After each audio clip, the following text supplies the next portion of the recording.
저는 부활의 증인들 그런 제목을 가지고 잠깐 말씀을 드리도록 하겠습니다. 우리 부활, 주님께서 다시 살아나셨다 그 말이죠. 이 부활의 교리는 우리 기독교의 생명입니다. 이것이 굳게 서 있어야 나머지 것들이 전부 살아납니다. 그런데 이 부활의 교리가 만약 깨지면 나머지 것들은 줄줄이 다 무너지게 되는 것이죠. 부활의 교리는 대단히 중요합니다. 그래서 이 사탄도 부활의 교리를 어떻게 하든지 깨버리려고 그렇게 모든 지혜를 동원하는 것이고, 저와 여러분들은 철저하게 다른 것은 몰라도 주님께서 우리의 죄를 담당하여 십자가에서 죽고 장사된 지 3일 만에 살아나셨다, 그 사실만큼은 확실하게 붙잡고 있는 거죠. 그리고 주님, 부활하신 주님 안에 있다면 주님께서 부활하신 것처럼 우리들도 한 번 죽을 것이로되 우리도 반드시 다시 살아난다, 이 부활의 이 소망을 가지고 저와 여러분들이 생활하는 것이 아니겠습니까? 주님께서 이 부활하셨다고 하는 이 위대한 사건은 어느 날 갑자기 툭 튀어나온 사건이 아니고 벌써 주님 오시기 이전 구약시대부터 면면이 흘러가는 물처럼 계속 예언되어졌던 사건이죠. 특별히 요나서 알지 않습니까? 요나가 하나님 앞에 불순종하다가 풍랑치는 바닷속에 내던짐을 받아서 거기에 하나님 예배해 놓으신 큰 물고기 속으로 들어가지 않았습니까? 물고기가 삼켰죠. 그러니까 죽은 거죠. 근데 3일 만에 다시 살아났어요. 그런 일도 다 있어. 주 안에서는 그런 일이 있습니다. 그런데 이 요나의 이 밤낮 물고기 뱃속에 3일 동안 있다가 다시 살아난 이 사건을 주님께서 바리새인과 서기관들이 주님에게 표적을 요구할 때 이 요나의 사건을 얘기합니다. 그래서 이 부활의 증거로 그렇게 요나의 사건을 말씀을 하신 거죠. 뿐만 아니라 에스겔서 여러분 37장 아시지 않습니까?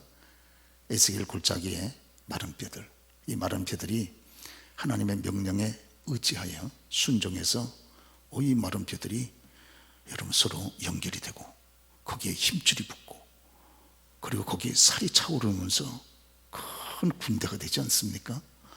이 사건을 가리켜 에스겔서에 보면 마치 무덤에서 다시 살아나온 부활과 같다고 부활의 예표 사건으로 말씀을 합니다. 그렇죠. 그러니까 이 주님의 부활은 갑자기 생겨난 사건이 아닌 거죠. 특별히 여러분, 우리가 이 열왕기상에도 보면 사르밧 과부의 그 아들이 엘리야를 통해서 다시 살아나지 않습니까? 그렇죠. 그리고 수넴 여인의 아들도 엘리사에 의해서 죽은 지 다시 살아나게 되고, 그러니까 이런 모든 것들이 주님의 이 부활을 계속해서 예언적으로 보여준 사건들이다, 이렇게 보게 되는 것입니다. 사도 바울께서 로마의 교회에 편지를 쓰신 거죠.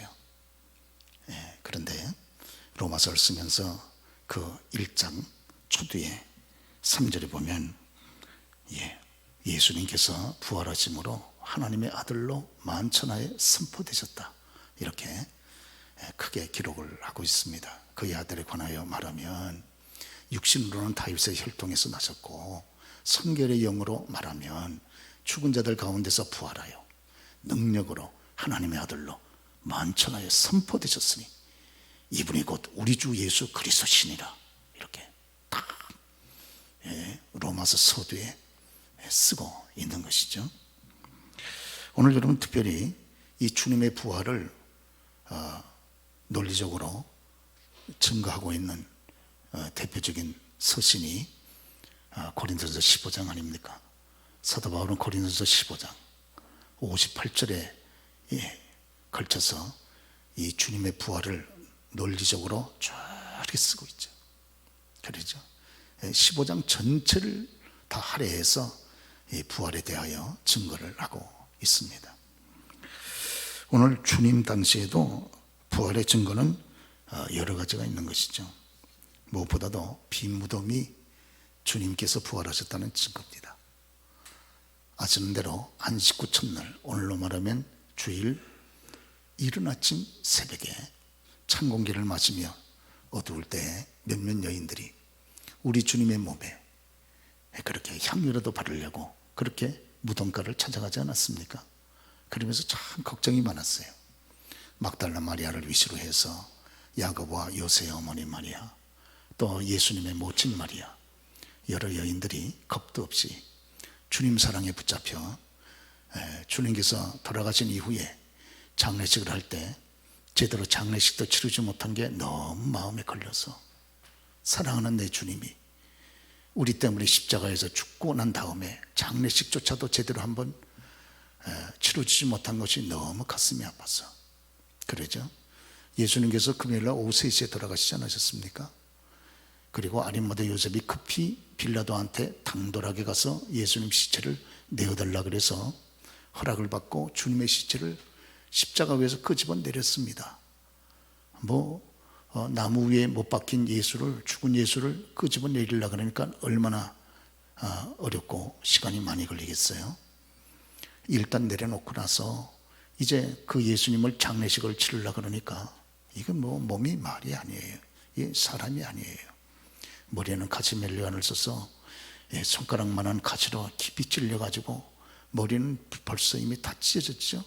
온몸은 채찍에 맞은 데다가 양손과 양발에는 굵은 대못으로 박아서 갖다가 박아놨었기 때문에 온몸이 완전히 몸속에 있는 피가 전부 흐르고 그리고 그 피가 굳어져 가지고 떡처럼 온몸에다 달라붙어 있습니다. 살은 찢어질 대로 찢어지고 이건 도저히 사람이라고 볼 수가 없는 거예요. 오죽하면 이사야 53장에 도살장에 끌려가는 어린 양과 같다고 그랬겠어요. 도살당할 그 어린 양이 처참한 모습 그대로 예수님께서 그런 모습을 내려놓고 나니까 이제 염을 해서 빨리 장례식을 치러야 되는데 염이 잘 안 되는 거예요. 염이.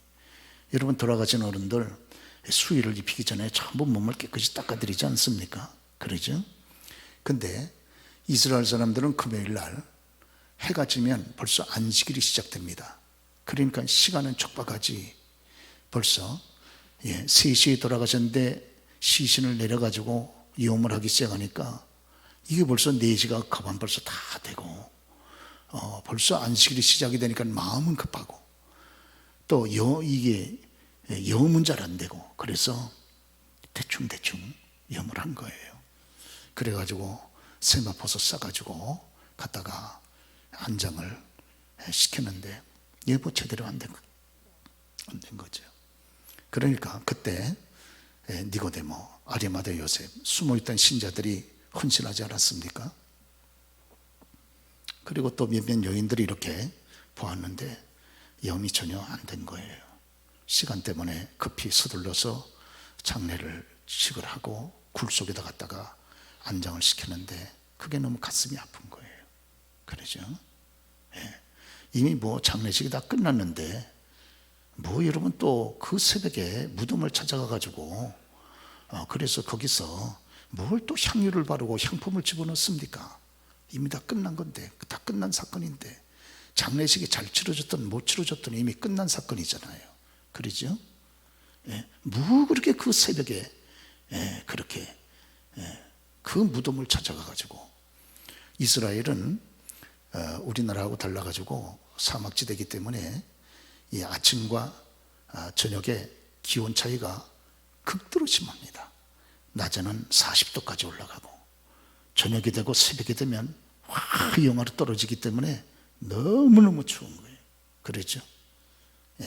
더군다나 이 온도차가 크면 클수록 더 추위가 더 체감 온도가 더 크게 느껴지지 않습니까? 그냥 그 추운 새벽에 향품을 들고 그것도 다른 것도 아니고 무덤가에 누가 가겠습니까? 누가 가라고 돈 주고 가라고 미뤄도 안 가지. 그러죠. 그런데 더군다나 그 예수님의 그 처참한 그런 시체에다가 거기에다 향유를 바르기 위해서 간단 말이죠. 안 바르면 안 됩니까? 안 바르면 뭐 굳이 그렇게 바르려고 그래요? 장례식이 이미 다 끝났는데. 그러나요, 이 여인들의 마음은 그렇지 않습니다. 안 바르고서는 안 되는 거예요. 그들의 마음에 주님을 향한 그런 뜨거운 사랑의 마음이 견디지를 못하게 하는 거예요. 그러죠. 그래서 죽은 예수의 몸에다가 향유 바르러 그 새벽, 이른 새벽, 그 추운 날씨에 어두운 밤길을 헤쳐 거기 갔다가 부활하신 예수, 산 예수를 만난 겁니다. 그렇죠. 근데 이 여인들이 가면서 걱정 하나가 생겼습니다. 왜냐하면 이 무덤문을 막고 있는 이 큰 둥근 돌을 누가 옮겨줄까? 그게 염려가 된 거예요. 그렇죠. 돌이 너무 커가지고 장정도 몇 사람이 겨우 이거를 굴려가지고 무덤 입구문을 막는데 이걸 누가 옮겨줄 거냐 그거예요. 당연히 그 염려 들지 않겠습니까? 그런데 도착해서 보니까 이미 무덤문이 열린 거예요. 그렇죠. 그리고 그 안에 들어가 보니까 예수님의 시신은 없는 거예요. 그리고 주님의 시체를 쌌던 그 세마포는 질서 있게 잘 정돈이 돼서 몸을 쌌던 세마포도 따로, 머리를 쌌던 수건도 따로 개켜서 따로 있는 거예요. 그렇죠. 그것이 바로 주님의 첫 번째 부활의 증거다 그겁니다.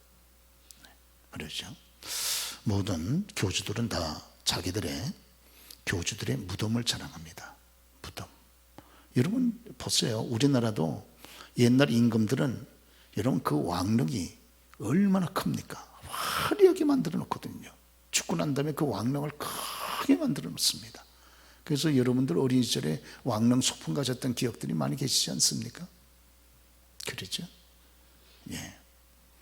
그럼에도 불구하고 오늘 사람들은 다 자기의 무덤을 자랑을 하고 그렇습니다. 공자, 여러분 중국 산동성에 곡부 가보신 분들 계시죠? 여행에? 거기에 공자의 무덤이 있습니다. 크고 화려하게 만들어 놨습니다. 그러죠? 부처의 무덤 보세요. 얼마나 크고 화려하게 지금도 관광지로 만들어 놨는지. 그렇죠? 그러나 주님은 무덤을 자랑하지 않습니다. 왜? 비었기 때문에. 첫 번째 주님 부활하신 증거가 되는 것이죠. 믿기를 축원합니다. 그렇죠. 아, 내가 믿는 내 주님은 살아나셨구나. 그렇구나. 거기에 대한 위대한 확신이 있는 거죠. 그 주님은 지금도 살아계셔서 나와 더불어 함께 동행하시는구나. 거기에 대한 위대한 확신, 이게 있는 거예요. 그렇죠. 그래서 저와 여러분들은 어떤 죽음과 같은 사망의 음침한 골짜기에 우리가 처해도 두려워하지 않습니다. 왜? 나 혼자 있는 것이 아니니까. 부활하신 주님이 거기에서도 나와 더불어 함께 계시다는 거예요. 그렇기 때문에 우리가 담대한 것이 아닙니까? 우리의 지금 현재 여건이 죽을 맛이라도 그래도 그 속에서 감사할 수 있고 웃을 수 있습니다.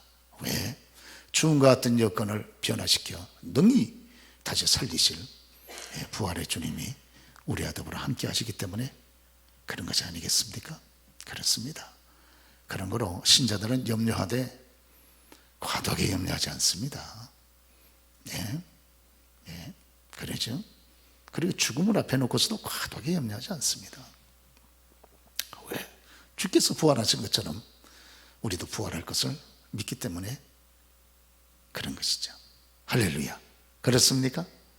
그렇습니다. 저희 교우들 가운데 여러 가지 수술 받으러 가시는 교우들도 계세요.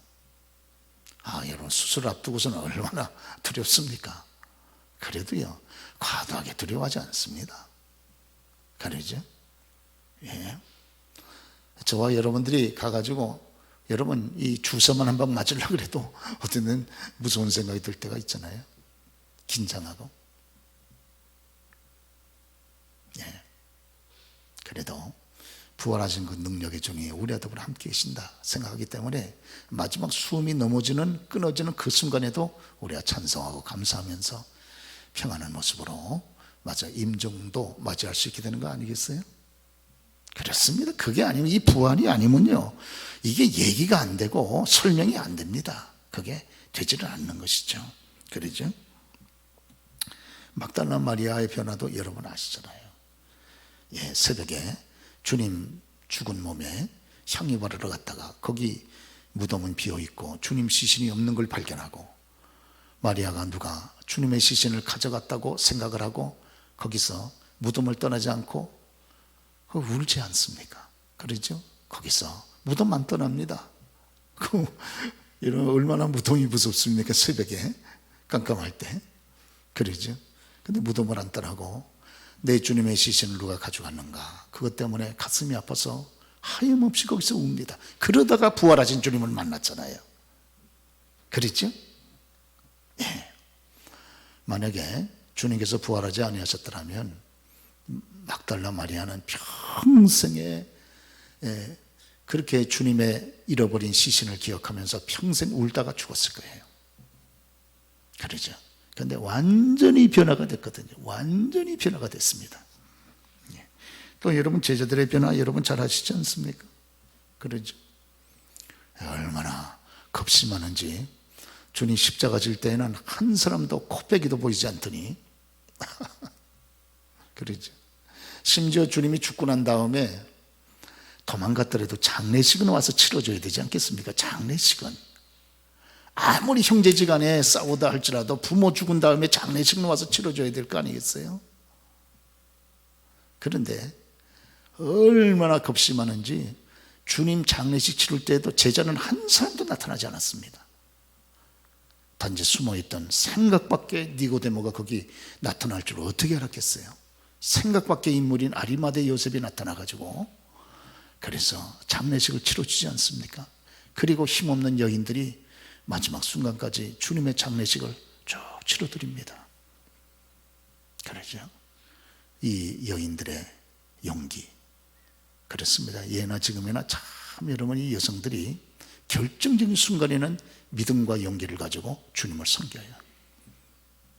그건 과거만이 아니고 지금도 만약에 여성들과 어머니들이 여러분 교회를 섬기지 않으면 교회가 심각하게 어려움에 빠질 거예요. 아빠들 가지는 안 됩니다. 결정적인 순간에는 보면 엄마들이 용기가 있어요. 여성들이 용기가 있고, 여기 보면 제자들은 전부 남자들이잖아요. 하나도 찾아볼 수 없어요. 다 도망가가지고. 예. 여러분 아시는 대로 그 중에 예수님의 제자 가운데 의심쟁이 도마가 있지 않습니까? 도마. 이 도마는요, 의심이 너무 많아가지고, 의심 많은 사람은 가까이 여러분 친구하기도 힘들잖아요. 도대체 자기 눈으로 보고 자기 손으로 만지지 않으면 도대체 믿지 않는 의심쟁이입니다, 정말. 근데 우리 주님께서 그 제자에게 찾아오시지 않습니까? 그리고 도마에게, 도마야, 네 손가락을 내밀어 내 손바닥 여기 못자국에 넣어보고, 그리고 내 손을 내밀어 내 옆구리에 한번 넣어보라. 그리고 믿음 없는 자가 되지 말고 믿는 자가 되라. 주님 말씀하지 않습니까? 그럴 때 도마가 그 앞에서 무릎을 꿇고 펑펑 웁니다. 주님, 나의 주님, 나의 하나님이시여. 그때 부활 주님을 딱 만난 거죠. 그리고 나서 그 이후에 성령의 은혜를 체험한 다음에 도마는 우리 주님께서 승천하시면서 마지막 부탁하셨던 그 유언을 기억을 하고 땅끝까지 나아가 복음을 증거하라, 그 말씀을 기억을 하고 그 당시에 땅끝이라고 생각하는 인도까지 나아가서 예수 전했습니다. 그래서 인도에서 2000년 전에 인도, 얼마나 그 당시 인도 사회가 형편없었겠어요. 거기 가가지고 7개의 교회를 세우고 20년 동안 예수 부활의 복음을 증거하다가 거기서 결국은 순교당했습니다. 지금도 첸나이라고 하는 인도 첸나이라고 생각하면 도마를 기념하는 도마 기념교회가 있고, 그리고 도마가 인도에서 예수 복음을 전도했던 것을 기념해서 1900년이 지난 1900년대에 도마 선교 기념 우표를 발행을 했습니다. 그렇죠. 주님 부활의 증거죠. 주님이 부활하지 않아 있었더라면요, 이런 일이 생길 수 있었겠습니까? 그렇죠. 그런 걸로 저와 여러분들이 주님을 섬기는 모든 것들이 조금 더 헛되지 않습니다. 네. 주님의 부활을 믿기 때문에 우리가 이 모든 것을 다 하고, 하면서 고난도 받고, 하면서 손해도 보고, 하면서 희생도 하면서도 우리는 늘 소망 가운데 즐거워합니다. 왜? 부활하신 주님을 위해서 섬기는 이 모든 것들이 하나도 헛되지 않다는 것을 확신하기 때문에 그런 거 아니겠어요? 그래서 고린도전서 15장에 보면 사도 바울께서 전장에 걸쳐 주님의 부활을 논리적으로 차분차분 증거한 다음에 마지막 결론적으로 58절에 말씀하지 않습니까? 그러므로 내 사랑하는 형제들아, 내 사랑하는 딸들아, 경고하며 흔들리지 말고, 이 땅에서 예수 믿는다고 하는 것이 불신 세상에서 여러 가지 도전과 어려움을 만나기 때문에 자꾸 심적으로 흔들릴 경우가 생길 수도 있지만, 그러나 경고하며 흔들리지 말고 주님의 일에 더욱 힘쓰는 자들이 되라. 이는 너희의 모든 수고가 헛되지 아니한 줄을 내가 알미리라.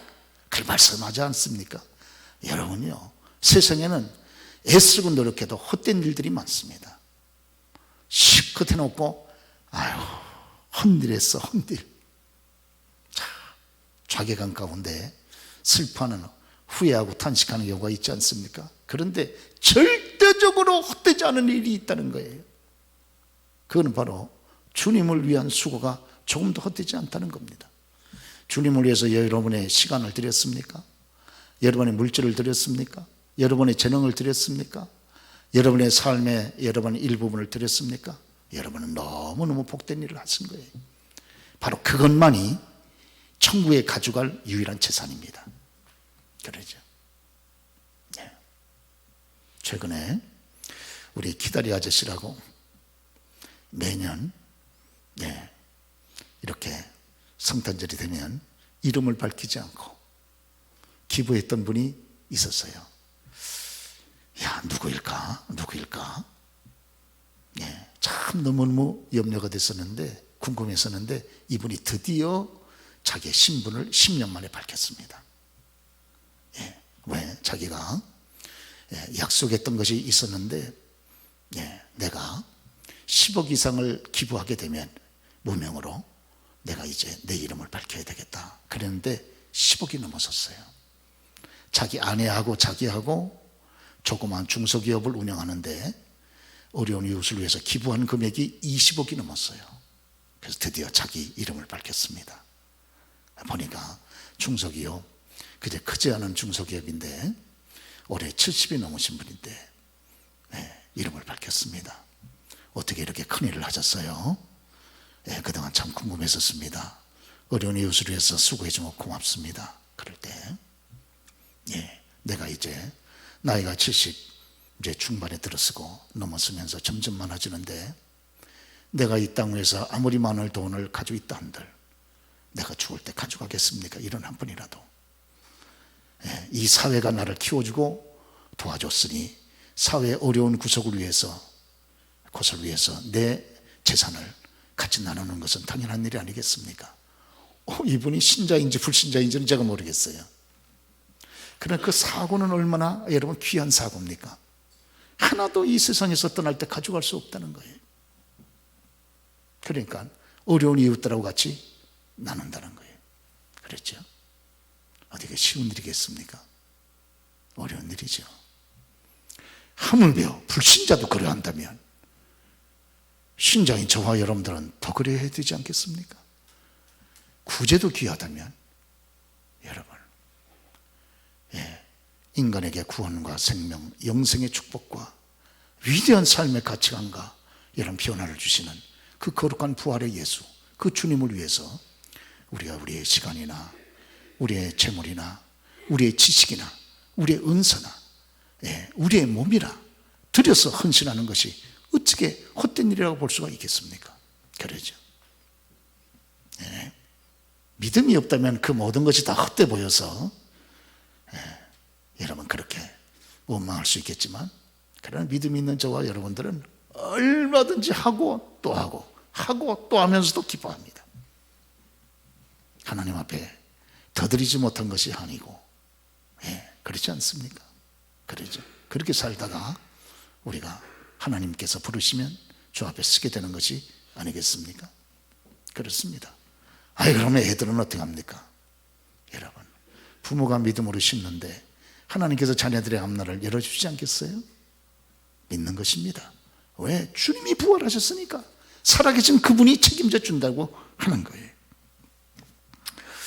주님의 그 동생들도 육신의 동생들이 여럿 있지 않았습니까? 우리가 마태복음 13장 보면 주님께서는 육신의 동생도 여럿 있었죠. 남동생만 넷, 여동생도 둘 이상 있지 않았습니까? 주님 살아계실 때에는 주님 보고 다 주님의 육신의 동생들이 미쳤다 그랬습니다. 미쳤다. 주님 보고 미쳤다 그랬어요. 그런데 이 주님의 동생들이 우리 주님께서 부활하신 다음에 예수를 믿었습니다. 그래서 주님의 동생 야고보는 예루살렘 교회에 여러분 초대 감독이 돼가지고요 야고보서를 썼습니다. 주님의 동생 가운데 하나인 유다는 부활하신 주님을 여러분 만나고 믿고 성령의 은혜를 체험하고 난 다음에 저와 여러분이 아는 유다서를 썼습니다. 그러죠. 생전에 주님 살아계실 때에는 미쳤다고 주님에게 조롱하던 그 동생들이, 친동생들이, 육신의 친동생들이 어떻게 이렇게 변화가 있을 수 있냐 그 말이에요.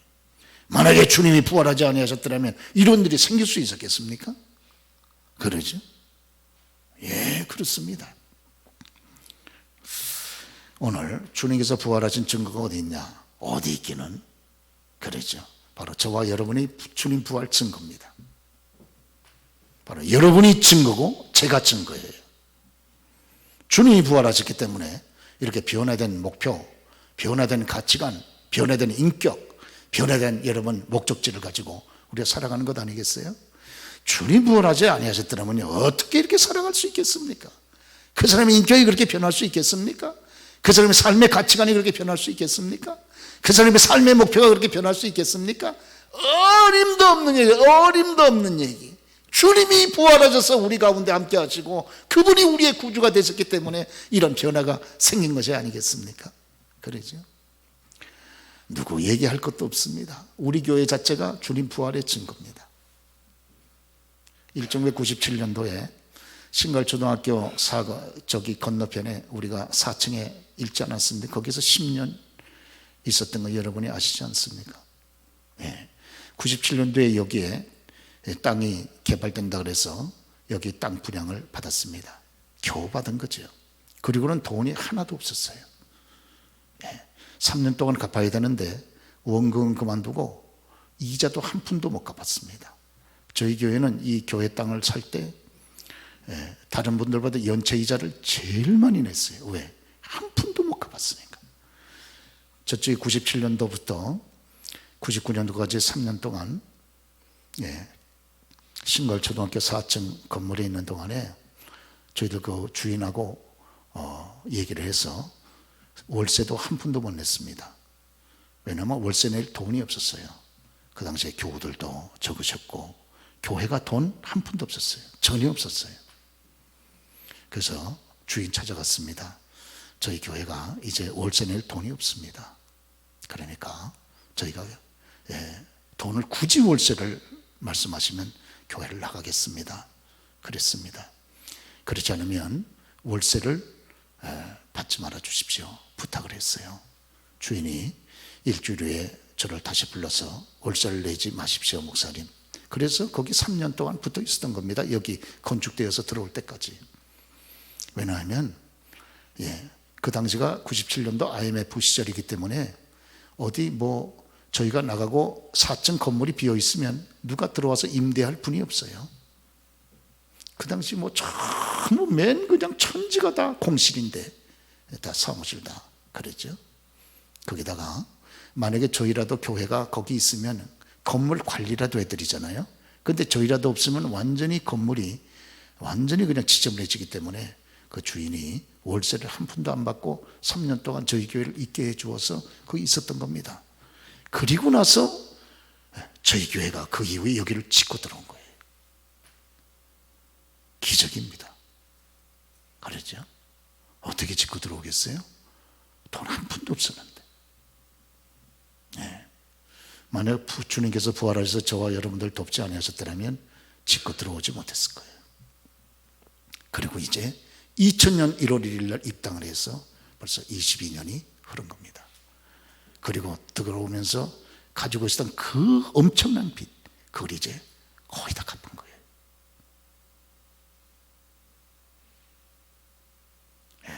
이건 정말 이건 직접 체험해보지 않은 분들은 얘기할 만한 소지가 안 되고요. 이게 교회 건물이라는 게 한두 푼 해가지고 되는 건물이 아니잖아요. 적은 규모라도. 이게 1,000만 원, 2,000만 원 가지고 이 건물이 지어집니까? 그러죠. 이게 전부 억대로 전부 들어가는 돈들인데 어떻게 이걸 감당을 했겠어요? 그러죠. 그동안 우리 하나님께서 교회 여러분들의 헌신을 귀하게 보시고 또 직접 살아계셔서 이 지역의 영혼들을 위해서 하나님이 특별히 우리 가운데 개입하셔서 축복하셨기 때문에 이런 기적이 나타나게 된 줄로 믿습니다. 이거요, 주님이 살아계시냐 안 살아계시냐 그거 얘기할 거 없습니다. 교회 보면 주님이 살아계신 거예요. 만약에 살아계시지 않았더라면 이런 결과가 나올 수 있겠습니까? 만약에 주님이 부활하지 아니하셨더라면 여러분과 저와 같은 변화가 있을 수 있겠습니까? 어림도 없는 얘기입니다. 어림도 없어요. 어림 반푼 없이도 없습니다. 주님이 부활하시고 살아계셔서 그 권능의 손으로 지금도 저와 여러분들 붙들고 계시기 때문에 우리가 지금까지 살아오는 것이고 보호를 받는 것이고 여러분 지금까지 걸어온 것이 아닙니까? 여러분 모든 것이 다 기적이에요. 모든 것이 다 처음서부터 마지막까지. 우연이 어디 있습니까? 우연이. 그러죠. 여러분 이번에 그 소식 여러분 뉴스 보셨죠? 청년 넷이 이번에 코로나가 좀 풀림으로 인해서 호주에 워킹 일하면서 공부하도록 하기 위해서 갔습니다. 그런데 가가지고 처음에 가니까 교통규칙이 잘 읽질 않잖아요. 처녀 넷이 여학생 넷이 갔다가 교통사고 만나가지고 간지 얼마 안 돼가지고 바로 넷이 다 급사했어요. 그러죠. 아이고 목사님 그런 사건은 나하고는 관계없는 사건입니다. 관계가 왜 없습니까 여러분? 오늘요 저와 여러분이 살아있는 것 자체가 부활 주님의 은혜의 결과입니다. 그러죠? 가다가요 발만 한번 실족 삐끗해도요 사람이 완전히 불구가 될 수 있어요. 그러죠? 저와 여러분의 한마디 말 한마디만 잘못하면 우리의 삶 전체가 삐뚤어질 수 있다 그 말이에요. 그럼에도 불구하고 저와 여러분 오늘 건강하시죠? 여러분의 사업에 안정이 있죠? 여러분의 자녀들이 평안하죠? 하나님의 보호와 은혜의 결과입니다. 할렐루야. 우리는요 중심을 감사해야 됩니다. 내가 모르는 내가 알지 못하는 하나님의 은혜가 너무 풍성한 거예요. 내 속에 내 옆에 부활하신 주님의 은혜가 너무 풍성하기 때문에 오늘 이처럼 건강하게 오늘도 여러분 이 시대를 살아가고 있는 것이 아니겠어요? 그리고 우리가 코로나 상황을 이제 극복해서 이제 거의 여러분 자유로운 여건에 들어가고 있지 않습니까?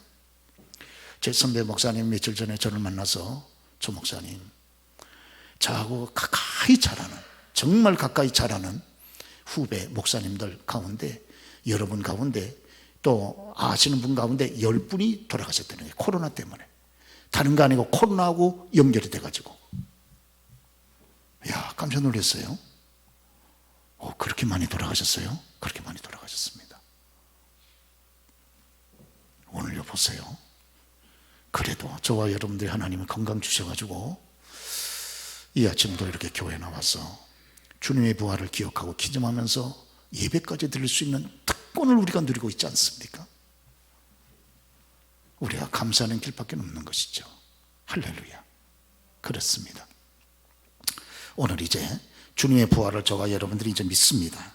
그렇다 그러면 이제 저와 여러분들이 오늘 말씀 나눈 그대로 우리는 어떤 경우에도 매사에 담대할 필요가 있습니다.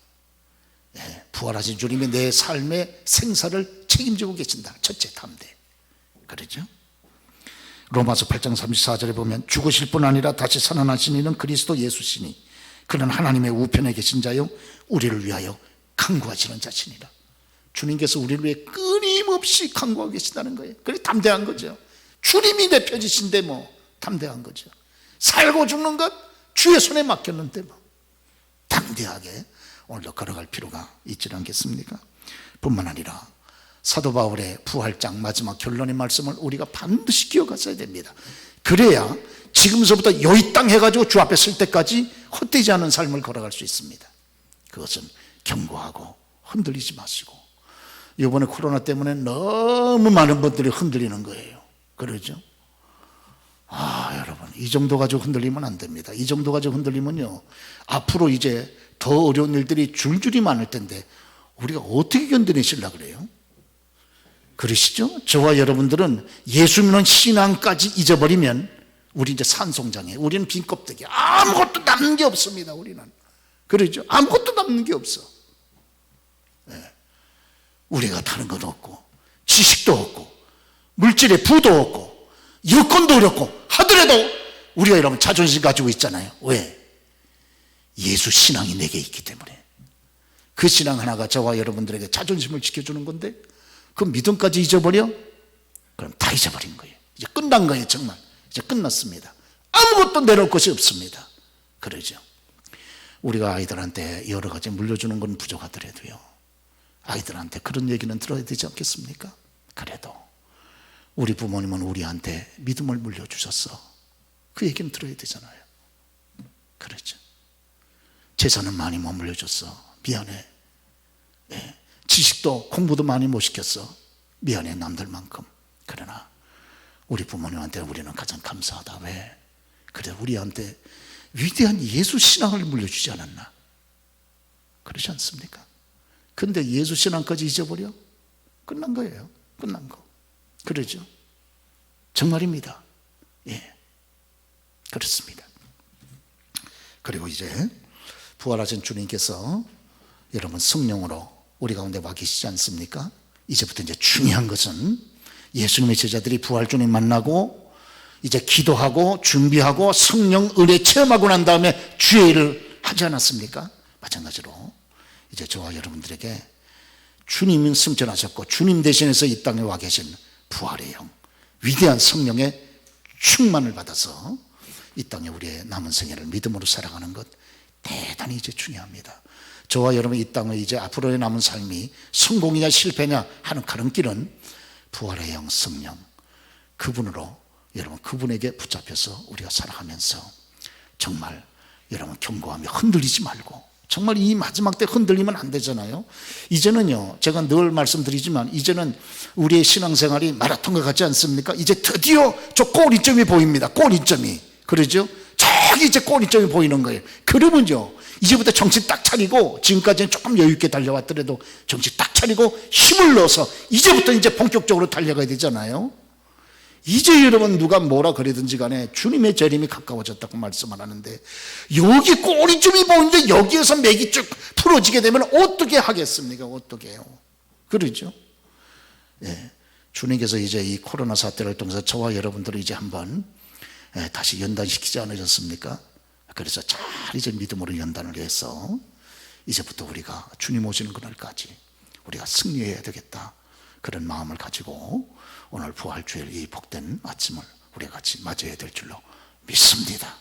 예, 부활하신 주님의 평강과 은혜와 도우심이 여러분의 심령 가운데 함께 하시기를 바랍니다.